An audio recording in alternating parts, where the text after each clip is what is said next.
Normally, I loathe and despise books written in the second person. However, I really liked yours. Can you explain first why the second person, and then why did it work as well as it did? Well, I can't explain why it worked. I mean, that's something that only is in the eye of the beholder, and I'm very pleased to hear that it worked for you. Here's the thing. It was an instinctive choice. I didn't second guess myself. I started writing it in the second person. But as I got somewhat into the project, I paused and said, why am I doing this? And these were the conscious thoughts I had.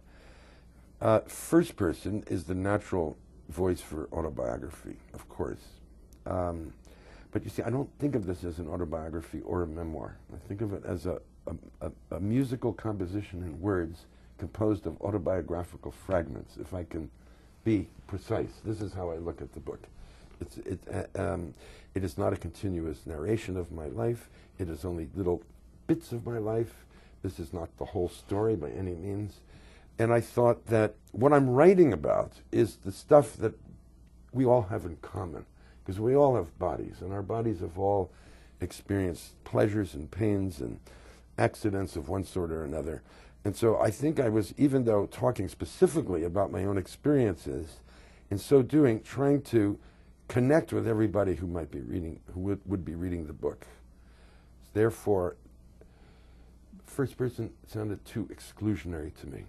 Third person, another option, which I used in the second half of The Invention of Solitude to write about myself.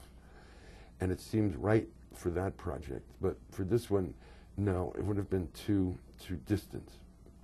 Therefore, second person, which I think was a way of distancing myself from myself, but only by a little bit, not as much as the third person would have done. So it was a way of entering into a very quiet dialogue with myself, which at the same time I hoped would bring the reader in. Just the presence of that second person would somehow make the reader feel that he or she was part of what was going on. At times I felt complicit.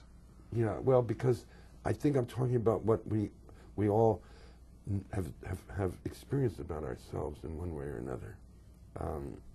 It's a very intimate book because of that. But I really wanted everyone to be in there with me. It's not just my story at all.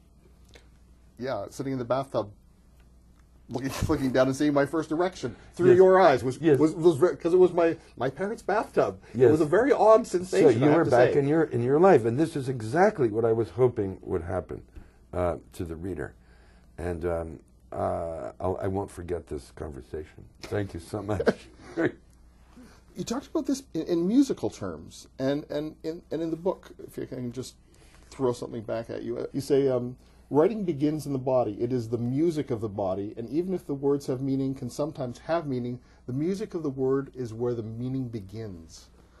I've never heard a writer talk like that. I feel that language is a completely corporeal, physical thing in the world, and that when I'm writing, I feel that my whole body is engaged, and I write by hand, not that it matters. I mean, whether you have your fingers flying on a keyboard makes no difference.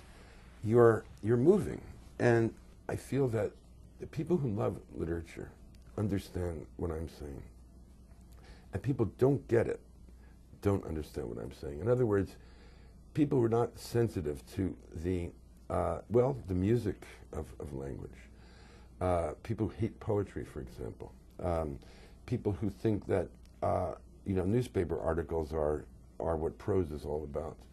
That's not the kind of thing I'm interested in.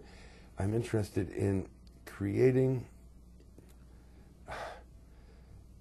sentences, phrases, paragraphs that have the feeling of a piece of music. I know I'm not being very articulate about this because it's difficult to. Because I think that if you're attentively reading something and you can hear the music of it, that's where the meanings begin. I'm not saying those are the only meanings. For example, let me be more concrete about it. One of the writers that I was attracted to when I was young was Ernest Hemingway. And there was a reason for that, because Hemingway was so obviously a self-conscious stylist. And, he did something with the English language that no one had done before. And it made me, as a 14, 15-year-old kid, very aware that, yes, language is not just, expository prose. There's a poetry in it. And this poetry has to do with the rhythms. And the rhythms carry meaning. And so Hemingway's a very obvious example.